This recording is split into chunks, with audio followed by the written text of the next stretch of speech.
Salutare, dragii mei! Astăzi o să ne distrăm, o să râdem, sper din tot sufletul. Dar înainte de toate, nu uitați, la 70.000 de abonați avem Mio, All About You, Mi View C312, cameră de bord, filmează Full HD, are un unghi de 130 de grade. Tot ce trebuie să faceți este să fiți abonați și să comentați cu ce mașină vreți să prezint eu pe canal.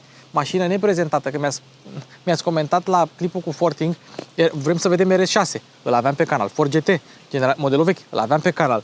Vreți să vedeți niște mașini care sunt deja pe canal, adică sunteți mulți care v-ați abonat și vă mulțumesc după ce au apărut acele clipuri și nici nu știți că erau pe canal. Deci bucurați-vă, aveți mult content la care să vă uitați. La 100.000 de abonați împreună cu Piese Auto Moreni mai dăm o mașină, da? Regula, fiți abonați și urmați regulile din descriere. Trebuie doar să comandați o piesă de la ei prin telefonic sau prin e-mail, prețurile sunt ok și livrează în toată țara. Și mai avem încă un giveaway cu o mașină 0 km, abia aștept, vine cam într-o lună. Fără voi, aceste lucruri n-ar putea fi posibile. Și vă mulțumesc că vă uitați. Contează foarte mult un like, un share, un subscribe, mai mult decât motor. Contează mai mult pentru mine decât contează pentru voi. Pentru voi e doar un click, pentru mine înseamnă foarte mult și pentru creatorii voștri de conținut preferați. Nu doar eu, că suntem mulți care facem chestia asta și cu toți merită aprecierea voastră. Vă mulțumesc! Cea mai urâtă mașină din lume e una chiar foarte șmecheră. SsangYong, era să zic Corando. SsangYong, de fapt nu, că pe ea scrie Corando și o să vedeți imediat de ce. SsangYong Rodius, a doua generație, mașini cu Luci Popa, începe.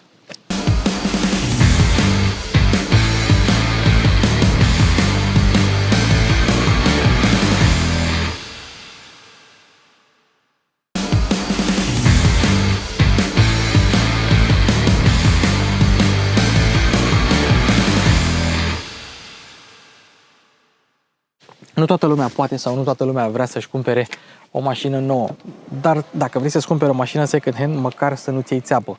Multe mașini de pe piață sunt cu kilometri dați înapoi, sunt lovite, sunt de America, sunt inundate, au fost taxi sau pur și simplu s-au ascultat manele în ele. Dacă nu ai unde să verifici mașina, încearcă raportul Car Vertical. El îți poate da date despre istoricul mașinii. Recent, cei de la Car Vertical și-au actualizat baza de date și majoritatea creatorilor de conținut din domeniul auto lucrează cu Car Vertical. Nu uitați că aveți 20% reducere în linkul din descriere. Baftă și hai să ne întoarcem la clipul nostru. Rodius sau Rodius vine de la Road, era să zic Road Track, de la Road și Zeus, adică zeu.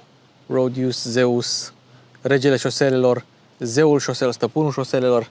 Cam de la asta venea. Toată lumea știe că prima generație de Rodius a fost criticată că era prea urâtă, bătându-se cu Fiat Multipla pentru cea mai urâtă mașină din lume. Și unii zic că era Rodius, unii zic că era Multipla. Mie îmi place Multipla și, sincer, prima generație de Rodius mi-a plăcut foarte mult. Dacă iei un Rodius prima generație și îl pui din lateral, deci așa, și îi tai bucata aia, care la Rodiusul nou e un pic diferită, arată ca și când ar fi un cupe foarte, foarte frumos. Vă recomand să faceți chestia asta. De urâtă și cât de criticată a fost mașina asta, mie nu mi-a venit să cred până când am făcut niște pic de cercetare. Ia fiți atenți aici. Da. Ugliest car ever. 6 publicații. Au scris asta, da? E un R-Class, Mercedes R-Class. E un R-Class cu sindromul Down. Arată ciudat, curioasă. Nu e un tablou pe care să-l agăți pe perete. Pot-bellied. Abysmal, distinctive, challenging, hideous, disgusting, controversial, oddball, outrageous, strange, weird, unusual, peculiar, pig ugly, gawping, ocular insult, gormless face, barn door rear end, shopping trolley wheels. Bine, e prima, nu asta. Grotesquely oversized front features, put together by 3 blind mice. Și pe la Top Gear a fost criticată gloopy front. The whole rule book on what is ugly has been rewritten. Da. It looks like it got bottled up in a pub brawl and stitched back together by a blind man. Adică s-a bătut într-un bar și după aceea au pus-o la loc niște oameni orbi. Da. O combinație între un cupe și o dubă, zicea Clarkson, dar o făcută prost. Da. Roți de dimensiunea bomboanelor Eminem. Da. Și Richard Hammond a zis că e rather ugly așa, adică a fost destul de frumos cu ea. Fii atent. Un hipopotam surprins, atât de urât încât ar putea speria copiii mici. la Daily Telegraph a fost votată cea mai urâtă mașină din lume. 29% din voturi le-a luat Rodiusul, da? Până și mama ei ar zice că e urâtă. În Australia a fost descrisă drept a collapsing bus shelter, da? Și revista Wheels, cred că asta e tot din Australia, ci că are o față ca o tanga arsă. SsangYong a spus că mașina nu e urâtă, că vine cu o componentă emoțională puternică menită să atragă atenția oriunde s-ar duce. Da, e urâtă. Pe lângă asta, a fost lăudată pentru spațiu, pentru value for money, pentru practicalitate, da. Și a mai fost folosită în banger racing. În țările super dezvoltate există tipul banger racing, adică e o mașină veche și te lovești de altele și încerci să câștigi cursa, știi? Banger racing. Ultimul care supraviețuiește câștigă. Ei bine, Rodiusul ăsta, sau mă rog, prima generație de Rodius, a fost atât de bună pentru că era înaltă și era rezistentă atunci când te loveai de ea. Și a fost a doua mașină din istorie interzisă la banger racing pentru că era prea solidă și prea puternică. Prima a fost Chrysler Imperial, iar a doua a fost SsangYong Rodius. Dovadă că SsangYong chiar a făcut o mașină mega solidă. Prima generație a fost întâlnită cu Mercedes W124, împărțind elemente din platformă, având motoare de Mercedes, cutii de Mercedes, și asta are cutie de Mercedes, dar merge pe o platformă modificată a primei generații. O mașină într-adevăr interesantă. Întrebare, a doua generație, mai este Hidoshenia de altă dată? Mai este cea mai urâtă mașină din lume? Asta nu mai voi puteți să spuneți în comentarii. Mașina asta e 2017 și proprietarul a venit cu ea din Belgia până în România. E mare fan SsangYong. Trebuie să spunem în felul următor. Are 14 frați și 8 copii. Și în tot neamul lui există 4 Rodiusuri. Ne-am întrebat așa de la SsangYong dacă au flotă. Fiind pasionat de SsangYong și de Rodius, omul i-a schimbat ceva la mașină. Spre exemplu, tot ce vedeți aici este LED. Fază scurtă, fază lungă, tot far de ceață, semnalizare, totul este LED. Proprietarul a schimbat toate becurile mașinii în LED. Hai să vă arăt altă chestie. Aici, eu n-am mai văzut în viața mea o componentă atât de mare, da? O sticlă atât de mare, plastic atât de mare, la element de semnalizare laterală. Efectiv, e imens. Toate astea și aici s-a schimbat, s-a făcut LED. Peste tot, pe lateral veți găsi niște reflectoare. Astea sunt abțibilduri, nu sunt altceva. Da? Și pe spate, tot ce vedeți este LED, tot făcut de către proprietar. Iar aici avem un abțibild, pentru că aceste elemente, chestia asta de aici până aici, erau cromate, dar proprietarul a zis că arată mai bine pe negru. Și jantele au fost vopsite la Pip Hot Tuning. Salutare, Pip! Și după cum puteți observa, scrie Corando Turismo pe spate. Asta pentru că pe anumite piețe mașina se numea Corando Turismo, în Anglia se numea Turismo, așa cum scrie aici, da? Rodius, Stavic Rodius, Stavic Turismo, astea erau numele lui Rodius. Mașina asta nu este nici SsangYong Corando Turismo, nu este nici Turismo, este un SsangYong Rodius, dar proprietarul fiind mare fan, a zis, hai mă, să scrie Corando Turismo pe el. Și ce îmi place este că avem șuruburba aici la stopuri, la luminile de ceață, la reflectoare. Șuruburbă ca pe vremuri, ca la Dacia 1310, mă. Asta nu e neapărat un lucru rău. Am găsit și la Lexus LS niște șurubele din astea, mai ascunse cei drept, dar am găsit și acolo, deci nu e nicio rușine. Doar mi s-a părut interesant că mai găsim așa ceva în ziua de azi. Hai să vedem ce vor cumpăra pocăiții când nu va mai exista șaranuri. Aceasta este versiunea pre-facelift. Versiunea facelift a apărut la sfârșit de 2018 și s-a produs un singur an de zile până în 2019. Alea sunt cele mai rare Rodiusuri. Sunt foarte, foarte rare. Dacă vedeți una pe stradă, faceți poză și trimiteți-mi-o, că alea sunt mega rare. Acum, avem o grilă normală. Avem o capotă așa un pic decupată, cât să nu fie foarte urâtă sau foarte plictisitoare, da? Avem aici un pic de crom. Avem niște elemente, mă rog, mai atent studiate decât la primul Corando, să zic, la primul Rodius, să zicem. Dar eu tot nu pot să spun că mașina este urâtă sau că primul Rodius nu a fost urât, că mie îmi plac mașinile urâte, mi se par frumoase.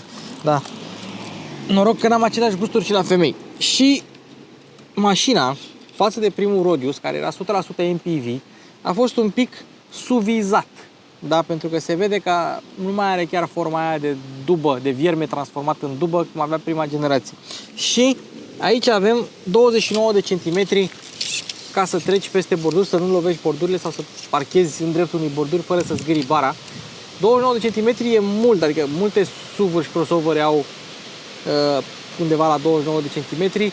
Mașina are gardă la sol de doar 17,5 cm. Deci e clar că s-au făcut ceva eforturi ca mașina să aibă niște unghiuri de atac, de degajare și de rampă, bă, nu de SUV, dar nu sunt nici măcar oribile. Sunt 19,4 atac, 18,6 degajare și 18,9 unghi de rampă. La o mașină care are un apartament de 3 metri, e foarte bine. E foarte, foarte, foarte bine acest lucru. Deci, acest Rodius a fost oarecum SUV-izat, crossover-vizat. El e la fel de spațios, la fel de practic, doar că acum nu mai poți să mai spui că e o dubă în adevăratul sens al cuvântului. Deși asta e. Hai să vedem și startul de vopsea cât are. 0,10, cam atâta e la Sangyong-uri, la un brand care nu este premium, cam 0,10. Oricum contează mai puțin grosimea și contează mai mult cum a fost făcută mașina. Dar, na, avem și acest răspuns. Hai să vă arăt ceva. E Sangyong mașina, da? Are duzele de ștergătoare integrate în ștergător. Ești nebun? Duzele de spălare. Și asta e mașină teoretic low cost. A costat 27.900 și 15.000 la mâna a doua. Păi ziceți-mi voi, primiți mai multă mașină pentru 15.000 de euro? Da sau nu? Răspundeți-mi în comentarii. Și o să zică lumea, da, Duster, Logi, Jogger. Nu, boss, n-are nicio treabă cu mașinuța asta. Parbrizul are și degivrare din asta electrică la ștergătoare, ca atunci când te urci iarna în mașină să nu fie înghețate. Restul parbrizului nu e încălzit, doar aici este încălzit. Dar are un buton înăuntru, o să vedem când mergem înăuntru, are un buton pe care dacă îl apeși, are toată degivrarea, spate, față și oglinzi. Deci un singur buton face asta. Mai ai și buton de dezaburire prin climatizare la sistemul de climatizare acolo, dar ai o degivrare care îl include pe toate și la anumite mașini coreene și japoneze, atunci când apeși pe butonul de degivrare, se observă că mai ai și oglinda pe buton. Evident, la asta nu ai oglinda, dar e și încălzirea în acel buton. La asta butonul este și parbrizul față și parbrizul spate în același buton. Și da, oglinzile sunt rabatabile electric, dar electric cum? Adică manual. Trebuie să apeși tu pe buton. Când încui mașina, ele nu se rabatează. Trebuie să apeși tu manual pe ele. Rabatabile electric, încălzite, reglabile electric, cam tot ce vrei. Și dacă vă întrebați ce e ăsta, abțibildul acesta este dovada că mașina este auto-utilitară și omologată ca mașină utilitară până în 2024. Având platformă de Mercedes, da? Unde este the traction? Este on the spate. The traction, da? E tracțiune spate. Ceea ce înseamnă că avem punte față multilink, punte spate multilink, discuri. Bine, are 2 tone și ceva mașina. E normal să aibă discuri ventilate pe față, dar are discuri ventilate și pe spate. Și pentru că roțile nu trebuie să se ocupe și de direcție și de tracțiune, și da, este tracțiune spate corect, nu propulsie, și o să vă mai spun chestia asta de fiecare dată când pot. Tracțiune și propulsie în dicționar au aceeași definiție, da? Și efectiv înseamnă același lucru. E forța acționată unui obiect ca să o pună în mișcare. Fie că e față, fie că e spate. Propulsie nu înseamnă a împinge și tracțiune nu înseamnă a atrage, da? Chiar dacă credeți voi. Asta e din cărțile de mecanică de pe vremea comuniștilor. Acum să revenim la oile noastre.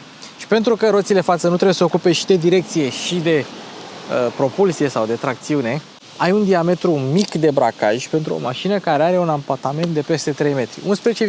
11,4 metri este ampatament de mașină de 2,7 ampatament, nu de 3 metri și un pic, sau de 3 metri în cap. Jantele, 17, 18, nu, 16, 17, 18 inch, aici avem 17 inch, 235, 60 pe 17. Când cauți pentru mașina asta anvelope, ți se dă Michelin Pilot Alpine 5 SUV, da? Jante de SUV pe un monovolum suvificat, dacă se poate spune așa. Hei, nu vă luați de mine și acum și Renault Espace a devenit SUV, așa că cine sunt eu să mă iau de ăștia că pun anvelope de SUV pe asta? Cert este că dacă ai 235 pe 60 talon, mașina e confortabilă. Înainte de toate, hai să vedem ce e în plus la mașina asta. Pragurile astea sunt în plus, le-a pus proprietarul, da, ca să aibă ce zgâria. Și aici avem aceste protecții, paravânturi, antivânt, cum vreți să le spuneți, care sunt bune dacă vrei să fumezi în mașină. Aveam și eu la Fiesta, dar oribile dacă vrei să mergi la viteze mari și să-ți bată vântul. Mă rog, e complicat. Nu știu dacă să le recomand sau nu. Arată, mie nu-mi place cum arată. Poate vouă vă place, poate le vedeți utilitatea. Habar n-am. Și aici avem o bară cromată. Bine, asta e a mașinii. Dar vreau să spun că și pragurile mașinii sunt destul de mari și de butucănoase și de groase, în ciuda faptului că asta are și praguri suplimentare. Dar da, i-au pus niște praguri solide la drăcia asta de SsangYong. Avem cheia de SsangYong. Pe spate avem încuiere, descuiere și cred că ăsta e buton de panică. Nu-l apăs, că e sigur e buton de panică, nu e buton de lumini. Dacă era de lumini, nu. Nu apăsați butoane de panică, oameni buni. Și avem cheie tip Craiova, pentru că trebuie să o bagi și să o rotești, nu avem keyless. Deci cam asta e cheia, o cheie de SsangYong. Am văzut cheia asta și pe Tivoli, am văzut cheia asta și pe Corando. Nu e nimic greșit. Ce îmi place la cheile de SsangYong este că ai sigla de SsangYong de Europa aici și sigla de SsangYong de Coreea aici, jos. Știți cum erau pe vremuri SsangYong Muso?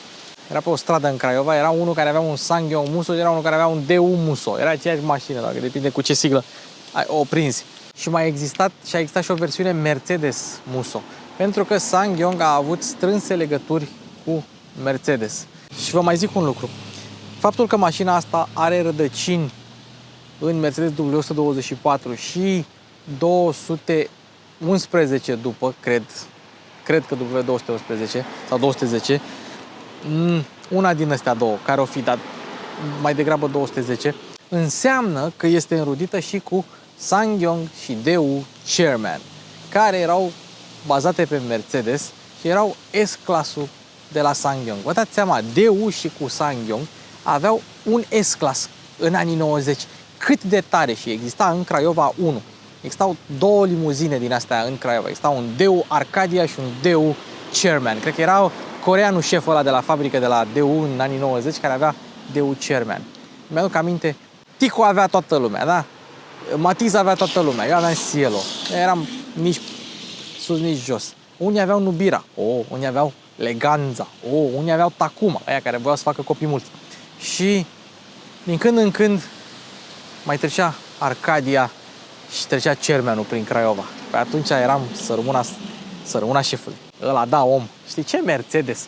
Că mie mi se părea că dacă ia Cielo, DU e cea mai tare firmă, știi? Când trecea un Mercedes, un obosit, un de la ochios, de la un W210, ce bă urâțenie asta mi-a. Dacă știe cineva un DU Chairman sau un Arcadia sau un SsangYong Chairman sau chiar un Muso de la vechi, vreau să le filmez. De dragul vremurilor. Nu avem keyless, deși pe unele piețe există, la Coreea, Rusia, whatever, există keyless la mașina asta. Încuiere, descuiere. Și fiți atenți aici cum sună. Deci dacă s-ar înneca o roată o veveriță cu o ghindă, așa ar suna. Deschidem și uitați-vă cât de mult se deschide ușa asta. Aproape 90 de grade, la 85 de grade, 82. Și uitați-vă cum sună ușa când o închizi. Pentru o mașină care a fost 27.000 de euro și mai lungă de 5 metri, eu zic că e mai mult decât ok. Proprietarul mașinii, deci dacă a făcut pragurile astea iluminate, care nu vin în standard. Și îmi place că avem și protecție de metal aici la pragul ăsta ca să te sui, că practic ăsta era negru, da? Și a pus proprietarul chestia asta.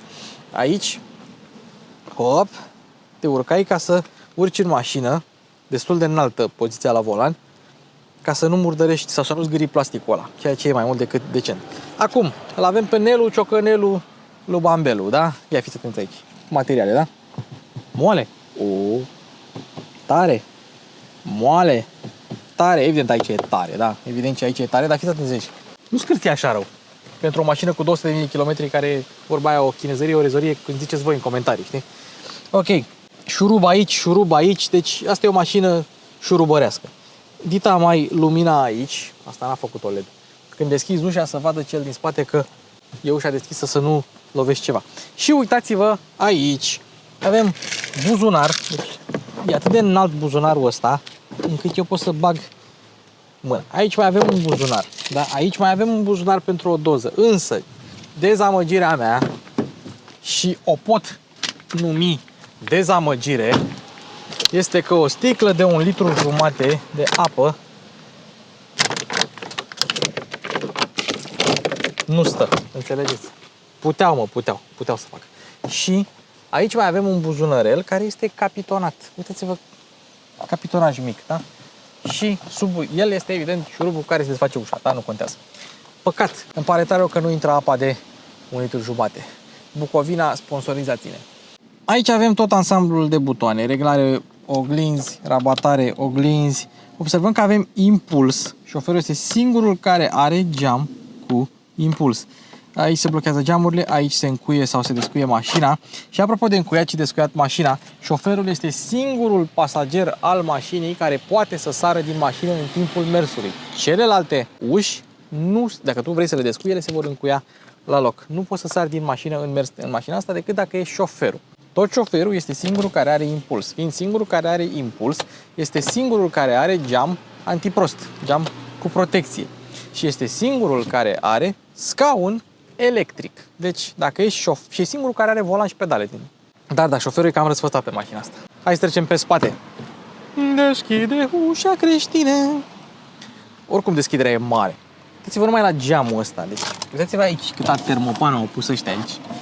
Are 80 de cm lățime cu 48 de cm înălțime. E unul dintre cele mai mari geamuri pe care le-am văzut pe orice mașină, dar nu coboară de tot și nu ai impuls și nu ai protecție la geam. Aici avem un buzunărel, tot capitonat cum e ăla din față, dar după cum vedem avem lumină și qu'est-ce que vous a fait boboa? Da? Unde sunt buzunarele? Sfinte Sisore. Păcat. Da. Dacă vrei child lock sau soacră lock, aici.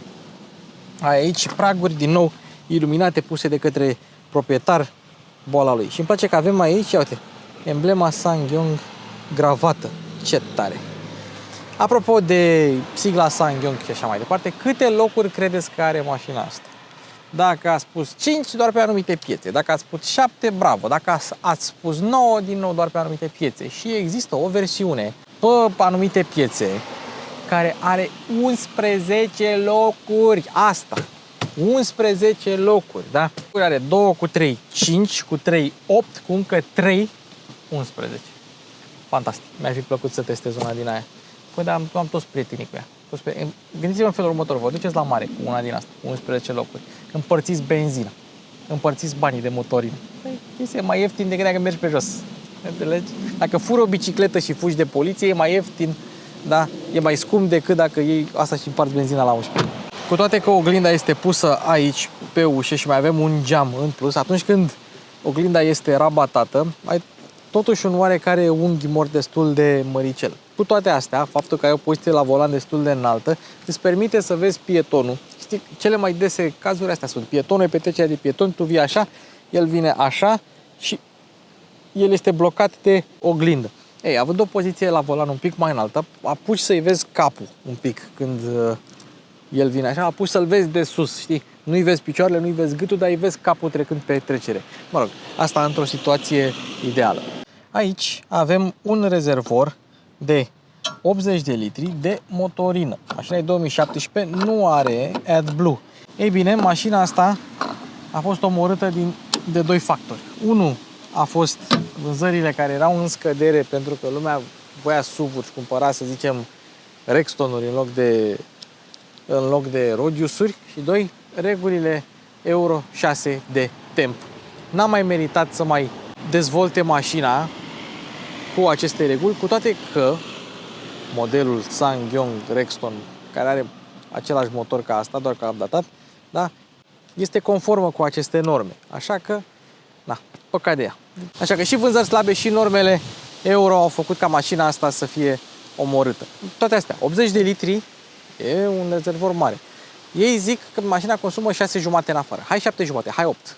Și tot face 1000 de kilometri. Spatele e simplu. Zici că e tăiat cu rigla pentru foarte mult spațiu, un eleron micuț cu spălătorul pentru lunetă, cu al treilea stop de frână, stopuri mari, practic n-ai cum să ratezi mașina asta. Când stai în spatele ei, să zicem, ești într-o Mazda MX-5 și stai în spatele ei, îți blochezi soarele, e ca și când ar veni o eclipsă. Dar nu e nicio problemă. Bun, hai să vedem portbagajul. Și asta e o chestie la portbagaj. Portbagajul deschide manual și e greu. La cât de mare e haionul ăsta, în momentul în care tu stai sub el, te protejează de ploaie. Poți să o închizi așa. Apropo, luminițele astea sunt puse de proprietar.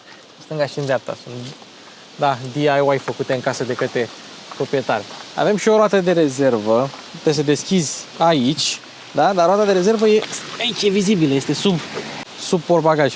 Când ai o mașină atât de mare, atât de voluminoasă, atât de spacioasă, îți permiți să pui roata sub portbagaj pentru că nu ai podea falsă. Aici avem un volum, ei zic, minim 875 de litri. Minim, cu 7 locuri. Ia fiți atenți aici. Ei, 875 de litri e cu bancheta dusă la maximum în față. Da? Dacă vrei să o rabatezi, poți să o rabatezi așa, da. E ceva pe banchetă? Nu, scaunele celelalte, da. Deci, și ele se rabatează și scaunele se rabatează, trebuia să rabatăm totul.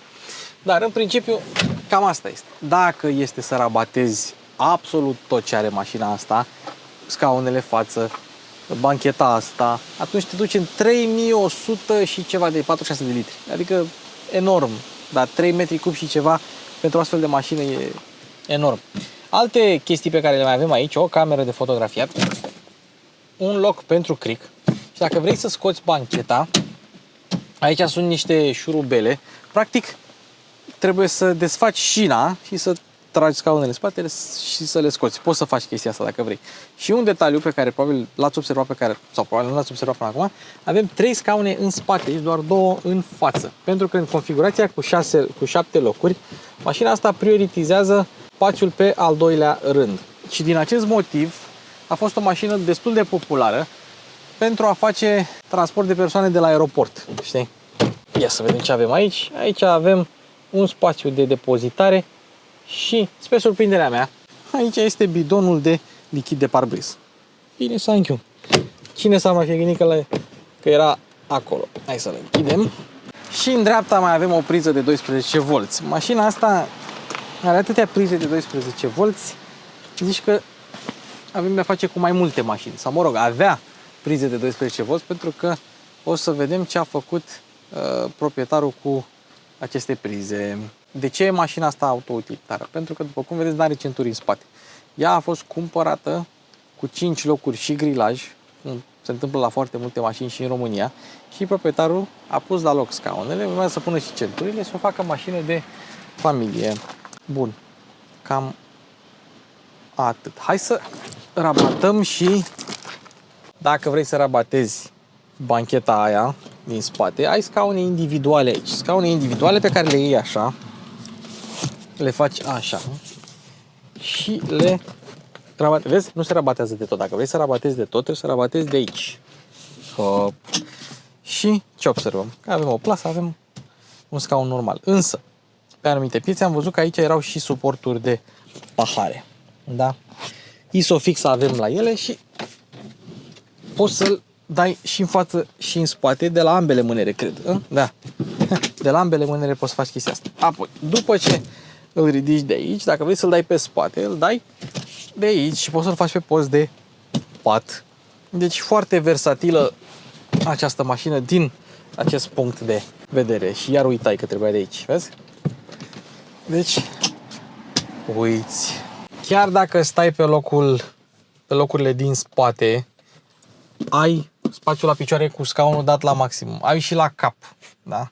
Și stai sus, mai sus decât celelalte locuri. Dacă totuși vrei să ai mai mult spațiu, na. Și poți să te și miști. Iar în centru, deși n-ai scaune, ai un scaun din ăsta improvizat central, cum găsești la mai multe mașini, tot e destul de moale. Și scaunul e destul de moale și bancheta e dată un pic pe spate, nu stai deloc inconfortabil. Chiar stai foarte bine aici în spate, stai mai bine pe rândul al treilea la mașina asta decât la alte mașini pe rândul al doilea. Chiar mai bine. Spații de depozitare aici, o scrumieră, bine, asta nu am. Ar putea fi a mașinii, că scrie în coreeană pe ea. Așa. Și niște difuzoare. Nu avem cotieră și aici avem guri de ventilație. Nu avem guri de ventilație pe lateral, avem în plafon. Și pe rândul al doilea și pe rândul al treilea avem guri de ventilație în plafon. Asta e foarte tare, zici că e ca la avion. Avem mânere cam peste tot și cârlige cam peste tot. Deci fiecare mânere are propriul său cârlig. Dar bancheta e confortabilă și poți să ieși foarte ușor de aici. Chiar mega ușor. Sau poți să ieși pe aici. Adică e foarte mișto mașina. Hai să vedem și rândul al doilea. Locurile de pe rândul al doilea. Așa, hai să dăm în spate. Și chiar dacă mă dau în față și tot am loc. Da? Ridicăm tetiera. Dăm pe spate. Uite ce bine stai.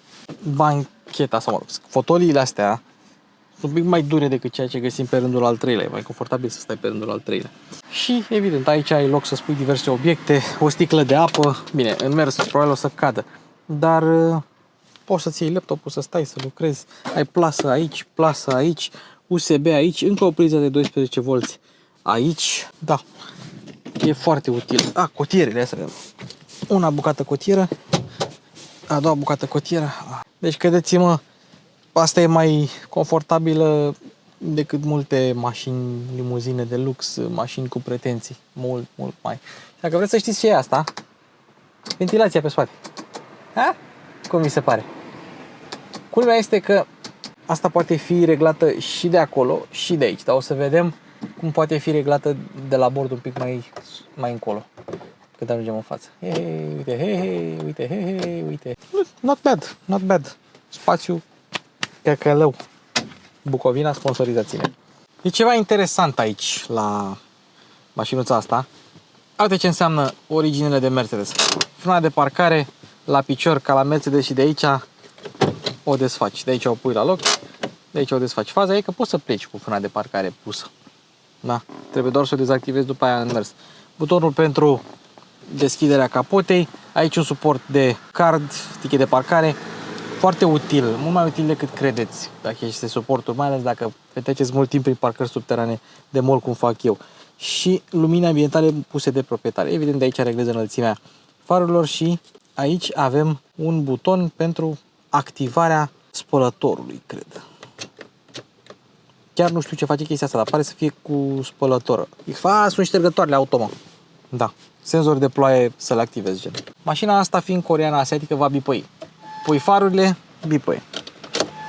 Pui cheia în contact, bipăie. Eu știu, ideea e că bipăie. Acum hai să vedem și interiorul. Apropo, hai să vorbim un pic de scaun. Scaun electric, poți ridica, poți coborî și poți regla șezutul independent de spătar. Da? Ceea ce e foarte tare, mai ales pentru cineva ca mine. Scaunele sunt confortabile, sunt fotolii, mașina se mișcă bine și nu sunt nici prea moi, nici prea dure, dar sunt destul de ergonomice și confortabile. Peste așteptări. Volanul se reglează manual, are așa un pic de poziție de dubă în sensul că nu e neapărat drept, dar are decupaje, e subțire, se ține foarte bine în mână. Excelent volanul. Și e un pic mai mare decât media industriei, care 37 sau 38 de centimetri. Dar nu contează că se manevrează ușor. Mi-ar fi plăcut mai multe reglaje? Mai mult reglaj? Da, mi-ar fi plăcut. Manetele sunt de mașină coreeană, adică basic, Daewoo, Hyundai, Kia, SsangYong, etc. Foarte ușor de manevrat și de descifrat. N-am ce să le reproșez. Cheia în contactul este aici. Harry Potter vrea să menționez, da, că Harry Potter e născut după anul 2000, n-a mers cu mașini vechi, da, care aveau manetele astea chunky, așa, când dădeai să se audă bine, știi? Da, cine a mers cu Cielo și cu alte mașini mai vechi și chiar și cu unele SsangYong-uri, știe de chestia asta, da? Harry Potter a rămas, se aude. Hai să continuăm cu materialele, da? Moale, aici evident e tare. Moale, tare,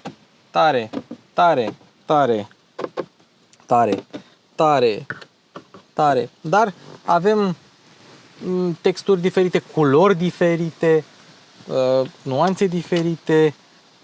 E un interior nu închis, ce înseamnă că e plăcut, nu e deprimant. Deci, din punctul ăsta de vedere, ok, uite, salut aici vopseaua de pe plasticul de pe volan, deci cineva conduce așa. Cum se conduci, mă? Așa. Bun, cam așa cu materialele. Spațiile de depozitare, alea le-ați văzut. Aici avem, n-ar trebui să fie în mod normal suportul de pahari, dar ele sunt rotunde, observăm, da? Aici mai avem un suport de pahar care este mai adânc decât ați crede. Uite, ce adânc e. Da? Două suporturi de pahar. Aici un suport pentru un telefon sau ceva subțirel, cum ar fi un telefon. Aici o cotieră. Sub cotieră, altă cotieră. Da? Compartiment ascuns. Așa. Torpedou. Mare, necapitonat, neiluminat, neamortizat de nimic. Aici avem butonul de trip, dacă erați curioși ce e cu asta. Suport de ochelari, păi cum să nu avem noi așa ceva. Un ceas, pentru cine nu știe câte ceasul. Și cam atât cu spațiile de depozitare, cel puțin în față. Da, mi-ar fi plăcut în spate să mai avem niște spații de depozitare în plus. Da, ai, îți pui lucrurile pe podea, pe jos, că ai de unde alege. Continuăm cu ergonomia. Ergonomie, oglinzi și geamuri, uși, totul ok. V-am spus, singurul om care poate să sară din mașină în mers este șoferul. Butonul de oglinzi nu merge decât dacă e contactul pus. Cel puțin așa mi-a mers mie. Ergonomia asta e bună. Aici, hai să vorbim despre climatizare. Asta e temperatura. Deci e practic o climatizare pe o singură zonă. Și de aici controlezi ventilatorul în față. De aici controlezi în spate, vezi? Și de acolo, mai de aici, uite. Știi? Poți să controlezi asta. Vezi? Tu selectezi. Deci, dacă tu dai pe ventilator 1, 2, 3, selectezi de aici. Dar dacă dai pe R, pe butonul de R, schimbi automat pe spate. Deci, foarte mișto din punctul ăsta de vedere. Practic, tu lași copiii să decidă sau decizi tu. Dacă dai înăcată pe push, dai pe auto, off aici, aceu rear heater, da? Rear heater ăsta. Nu vine la heater, vine la heater. E încălzitorul către spate și determină către care guri de ventilație se duce căldura în spate. Din care guri de ventilație se duce căldura în spate. Nu poți avea AC și rear heater în același timp și motorul trebuie să fie pornit pentru rear heater.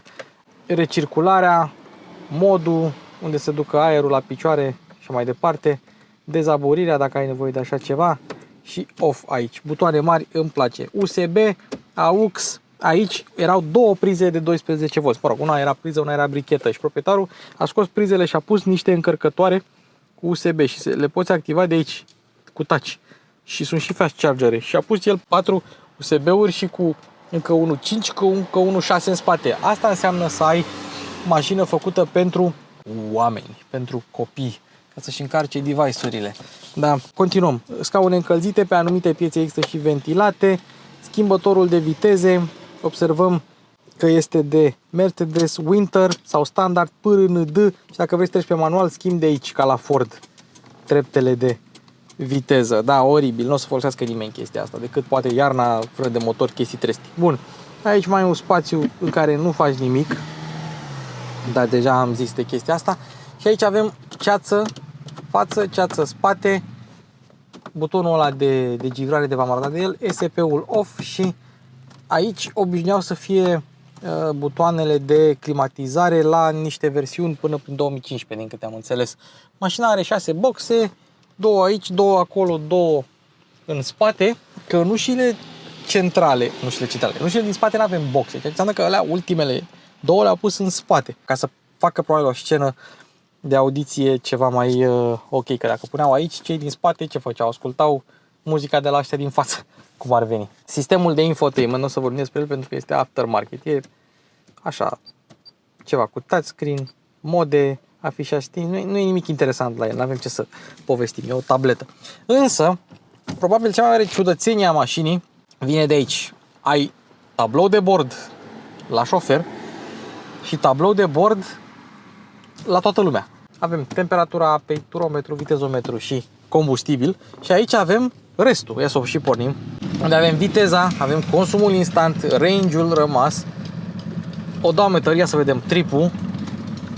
Avem trip A, trip B, viteză medie, consum. Uite bă, consumul. 9,3. Asta e consumul pe care l-a scos proprietarul, nu știu de când nu l-am mai resetat, dar o să vedem și noi. Trip A, trip B, pac, consum și range. Hai să lăsăm consum. Mă interesează consum. Da, foarte tare chestia asta, că ai două tablouri de bord. Mă gândesc de ce n-au făcut unul. Singurul lucru care lipsește de aici, da, e turometru, că combustibilul vezi range-ul și temperatura, hai să zicem că nu e așa de importantă, deși este destul de importantă. Dar, mă rog, asta este. Oglinda este electrocromă. Avem parasolar cu oglindă și lumină. Și oglinda e destul de mare, probabil, să vezi toată familia. Și nu se extinde dacă vrei. Dar, uite, cineva a pus aici, vezi, pentru... Cred că ăsta era senzorul de temperatură, nu, era clar Bluetooth-ul, că senzorul de temperatură nu se pune în capul șoferului. Da? Dar proprietarul și-a pus el încă un microfon aici pentru Bluetooth, pentru sistemul nou de infotainment. Bun, hai să vedem ce motor are și după aia să mergem să o și conducem. 100 de milioane de dolari a costat dezvoltarea acestei mașini. Ei bine, nu se mai folosesc sau nu s-au mai folosit motoare de Mercedes la această mașină, dar se folosește cutia. SsangYong au vrut să facă ei motoarele lor și au făcut două motorizări, au fost disponibile pe Rogers, era să zic Rexton. Unul era 2.0 și unul era 2.2, care a apărut prin 2015, motorul lor. Pentru că avem rădăcini Mercedes și tracțiune spate, motorul este amplasat longitudinal. 2.2-ul ăsta, motor din aluminiu cu bloc de fontă, cu evident injecție directă, common rail, evident cu turbină cu geometrie variabilă de la BorgWarner. Este un motor trainic, să zicem așa. Este un motor care încă se pune acum pe stonul nou, pentru că au reușit să-l facă să întrunească normele de poluare Euro 6D full. Printre punctele slabe ale motorului este că, sau mă rog, slab, ai putea să zici, motorul este destul de sensibil la ulei și la benzină proastă. Adică are nevoie de ulei și de filtre și de benzină foarte bună. E sensibil la fluide de calitate proastă. Din acest motiv se mai întâmplă din când în când să se înfunde DPF-ul. Dar dacă mergeți cu motorină și cu ulei prost pe mașina asta, intră vreo 6 litri de ulei în ea, atunci veți avea niște reparații costisitoare. E posibil să pice motorul. Deci țineți minte acest lucru atunci când cumpărați un astfel de motor, indiferent pe ce mașină ați dori să faceți acest lucru. Îmi place că îți spune că e posibil să scadă capota în cap. Da? Dacă stai și lucrezi la motor așa, cu cap. Da? Cu toate că avem două amortizoare, cheder și antifonare. Deci nu prea se vede că s-au zgârcit la mașina asta. Asta a costat 9 cât costă un Jogger hibrid full acum. Și asta e mult mai mare decât un Jogger hibrid. De 5,13 metri, are 1,90 lățime, are 1,85 lățime, apartament de 3 metri. Este absolut imensă. Tractezi 2 tone cu ea dacă vrei. Și transmisia este 7G Tronic-ul de la Mercedes-Benz. Și mai există o chestie foarte mișto. Pe asta puteai să-ți cumperi tracțiune integrală cu reductor. Unde ați mai văzut voi monovolum cu reductor? Cred că e singurul. Cred că a mai fost la un moment dat o Toyota care avea reductor pe monovolum. Trebuie să mă interesez, dar știam eu de una care avea. Oricum, foarte, foarte puține. Cu mașina asta poți să faci literalmente orice. Poți să tractezi, poți să cari persoane, consumă și puțin, e și destul de fiabilă. Performanțele la motorul ăsta cu distribuție pe lanț sunt următoarele: 178 de cai putere la 4000 de rotații pe minut și cuplu maxim 400 Nm între 1400 și 2800 de rotații pe minut. Ce trebuie menționat este că toate SsangYong-urile, după cum știți dacă v-ați mai uitat la clipurile mele, sunt real world heroes, adică la 10%, 20%, 30%, 40% pedală de accelerație, mașinile chiar merg, sunt destul de fâșnețe. Asta nu face excepție. Pe când alte mașini subturează motorul, merg pe eficiență pe așa și ele sunt lente. Știi, să apeși mai tare. Nu. La SsangYong-uri îi dai un pic de pedală și s-a dus. Ce-i drept, cutia e un pic lentuță, aștept să intre cutia, dar după aceea imediat te duci. Accelerezi foarte, fluid, foarte mișto așa. Viteza maximă, dacă vrei să o ții minte, e simplu. Dacă mașina are 178 de cai putere, schimbi 8 cu 7 și are 187 de km la viteză maximă. Ce n-a testat nimeni niciodată este în câte secunde face asta 100 de km pe oră. N-am găsit nicăieri o informație. Așa că noi vom face primul test 0-100 cu SsangYong Rodius Facelift. Ce am uitat să zic la motor e faptul că se așteaptă ca motorul să aibă o durată de viață de 280.000 de km. Ăla e life expectancy-ul motorului. Eu cred că duce mai mult. Ia să vedem. Uite-te. Deci accelerez ușor și mașina se duce 2000, nu schimbă mai devreme de 2000. Chiar și așa mi se pare un pic. Ia, retrogradează. Mașina prinde viteză și se mișcă destul de bine. Vizibilitatea e în general bună, oglinzile am zis de ele că în unghiul ăsta e un pic de unghi mort. În spate ce să vezi, că finalul mașinii e în alt cod poștal. Da, și trebuie să te uiți în oglindă, dar vizibilitatea în general e bună. Ia, să facem o depășire. Ea e destul de înaltă, poziția la volan îmi place. E poziție oarecum de dubă, însă ia fiți atenți, luăm o curbă și trebuie să virăm un pic mai mult decât am vrea inițial, pentru că așa este setată mașina, ca să nu virezi prea brusc, să nu o destabilizezi, că mașina are un pic de ruliu, are un pic de tangaj și nu trebuie destabilizată, mai ales că e mașină cu tracțiune spate.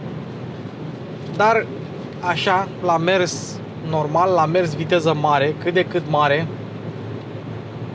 mașina e foarte stabilă, are ampatamentul lung și stabilitatea în linie dreaptă este dată de lungimea ampatamentului în general la mașină. E un factor care ajută destul de mult stabilitatea.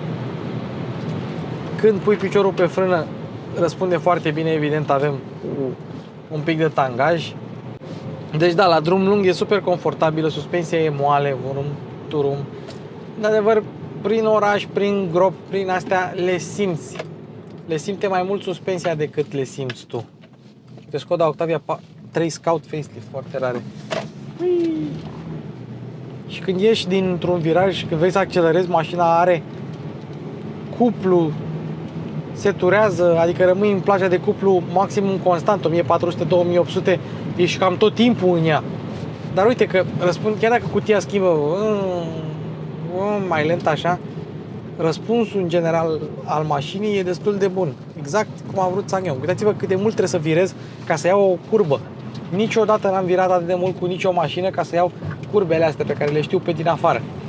Toate astea mașina stă, se ține și nu subvirează în faza inițială. Chiar trebuie să te joci un pic cu mașina. Faza e următoarea, că nici nu poți să virezi suficient de repede cât să o faci să subvireze, pentru că trebuie să virezi mult. Și până să apuci să virezi mult, te sperii și reduci viteza.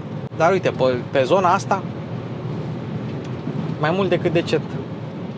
Mai mult decât decentă. Confortabilă. Și da, denivelările scurte, curi de canal și alte asemenea le auzi. Nu e o mașină. Ui!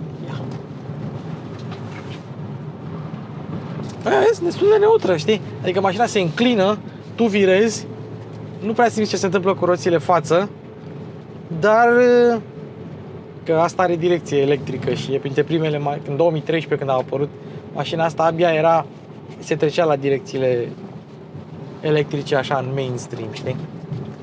Și nu simți mare brânză, dar mașina se duce. Aia e chestia, e o mașină cu ampatament lung și tracțiune spate, e ca un Mercedes aproape se conduce din punctul ăsta de vedere. Ca o barcă veche de... Ui! Nu subvirează. E interesantuță. Într-adevăr, se lasă, e barcă, se înclină, se... Wow. Te vezi? O destabilizezi dacă faci așa. Ea nu e rea deloc. Și fiind o mașină cu tracțiune spate și cu un răspuns bun la pedală, când ieși din viraje, poți să faci o trasă ideală cu ieșit rapid, un slow in, fast out, așa. Poți să faci. Uite, dacă vreți să vedeți cum se vede mașina, cum se comportă E confortabilă, scaunele moi, suspensia e moale, dar din când în când mai auzi. Pom, știi? Auzi. Și uite ce bine accelerează după aia. Băi, n-am făcut 0-100. Facem acum. După ce ne mai plimbăm un pic cu ea. Volanul mi-ar fi plăcut să fie mai aproape de mine, atâta tot, ca să pot să virez mai bine, știi? Ia. Ia uite ce bine. Ah. Bă, ce nebunie de mașină. Ce nebunie de mașină. Ghiozdanele prin portbagaj se mișcă. Ui. Da, uite ce... Dacă stai și virezi mult și stai cu virajul, cu volanul bracat, bă, e destul de precisă. Adică spre surprinderea mea, știi?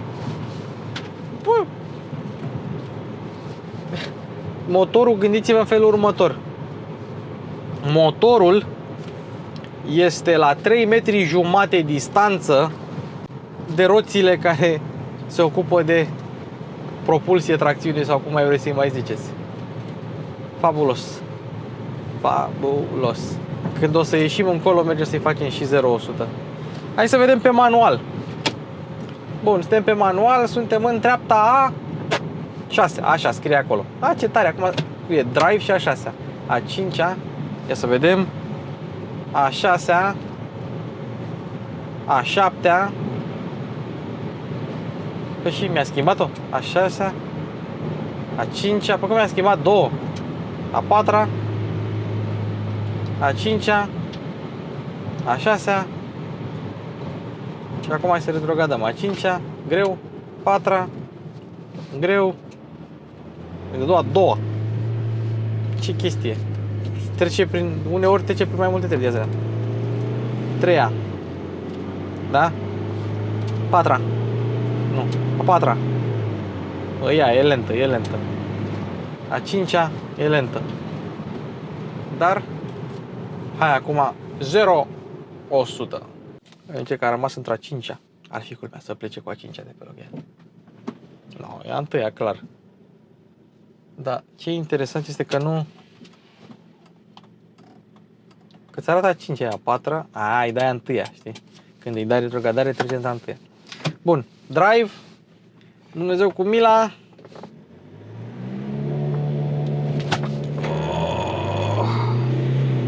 Schimbă la 4000 de puterea, fix la 4000 de puterea. 70, 90, 100, hai. Bă, ce să mai... Asta e mașină de 7 pocăiți. Cred că ar bubui manelele în ea foarte bine. Și cam asta a fost. Vă mulțumim pentru... Uite, consumul 9,8. Eu zic că e decent. Pentru ceva cu 2 tone masă și 184 de kilometri și 5 metri lungime și 3 metri ampatament, că asta e cât un S-Class de mare. Cât un S-Class e de mare. Consumul 9,8 e mare? Never. SsangYong Rodius.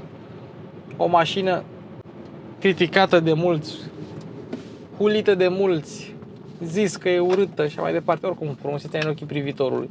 Dar uite că are calitățile sale și vă spun eu, în 15, opa, tracțiune în spate. Și vă spun eu, în 15, uite cum accelerează ca nebună. În 15.000 de kilometri, în 15.000 de euro nu cred că găsești mai multă mașină la banii ăștia.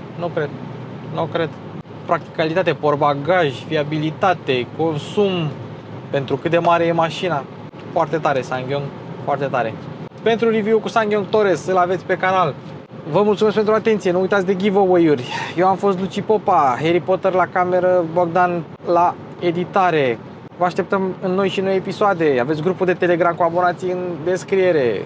Gata. Ce să mai... Mă apuc de făcut copii! Că am mașină de făcut copii acum. V-am pupat, mașini cu Luci Popa se încheie.